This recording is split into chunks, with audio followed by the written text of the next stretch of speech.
पिंपरी चिंचवाड़ में जहरीली शराब का कहर देखने को मिला। मौत का आंकड़ा बढ़कर 18 पहुंच गया। कई लोग अब भी बीमार हैं। मामले में महाराष्ट्र सरकार ने एक्शन भी तेज किया।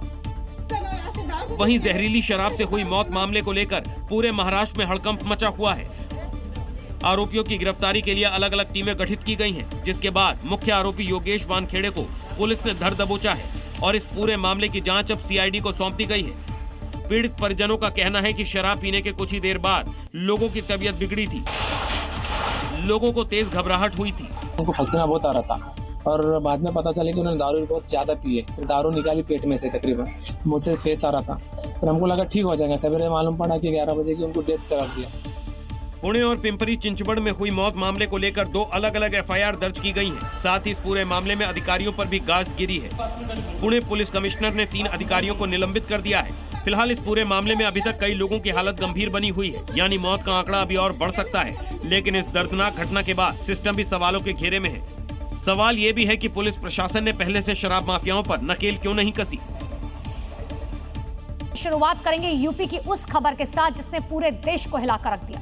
गाजियाबाद में कुछ मुस्लिम युवकों ने हिंदू दोस्त को बकरीद पर बुलाकर चाकू से बेरहमी से उसकी हत्या कर दी। पुलिस ने मामले में 3 आरोपियों को गिरफ्तार किया, लेकिन अभी भी मुख्य आरोपी फरार है और हिंदू संगठन आक्रोश में है।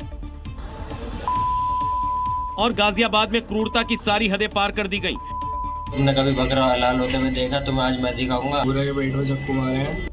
मुस्लिम युवकों ने सूर्या की हत्या से पहले उसको यही कहकर बुलाया था। आरोप है कि पुरानी रंजिश का बदला लेने के लिए असद, नवाब, फरहान, आतिफ और सारिक ने सूर्या को दबोच लिया और ताबड़तोड़ चाकुओं से गोदकर उसे मार डाला।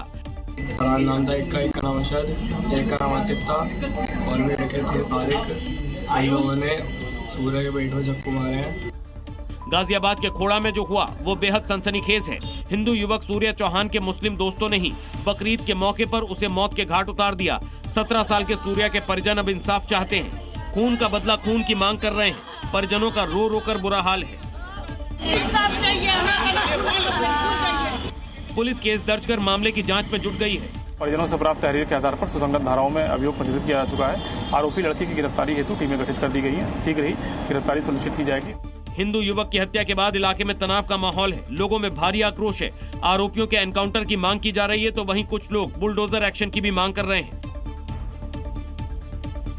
इन दिनों दिल्ली जल संकट से जूझ रही है। कई इलाके ऐसे हैं जहां पानी नहीं आ रहा। राजधानी में कहीं नल सूखे हैं तो कहीं काला बदबूदार पानी आ रहा है। लोग पूछ रहे इतनी भीषण गर्मी में कब तक परेशानी का सामना करना पड़ेगा, तो वही जमीनी हकीकत आज आपको जी न्यूज दिखाएगा। दिल्ली के लोग पानी के लिए तरस रहे हैं। बूंद बूंद पानी के लिए मशक्कत कर रहे हैं। दिल्ली जल बोर्ड ने तमाम दावे जो किए थे वो फेल हुए। ये तस्वीर चाणक्यपुरी के विवेकानंद कैंप की है। ये लोग टंकी के भरोसे हैं क्योंकि इनके घरों के नलों में पानी नहीं आ पा रहा है। 1-2 दिन नहीं बल्कि पिछले कई महीनों से पानी नहीं आ पा रहा है। अब टैंकर ही इनकी उम्मीद है। टंकी में पानी आप बता रहे जैसे टैंकर से आता तो वो कितनी बार आता है? ये सुबह एक बार आता है, एक दिन में एक बार आता है बस। वो भी आधा टंकी भरते हैं। 7 मिनट पानी देख के जाता है बस।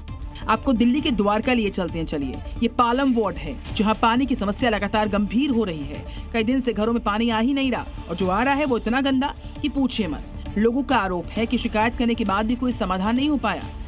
आपको दिल्ली के मयूर विहार की तस्वीर देख लेनी चाहिए, जहां पानी की समस्या और सियासत दोनों है। दिल्ली जल बोर्ड के दफ्तर पर आम आदमी पार्टी के कार्यकर्ता ने मटका फोड़ प्रदर्शन किया।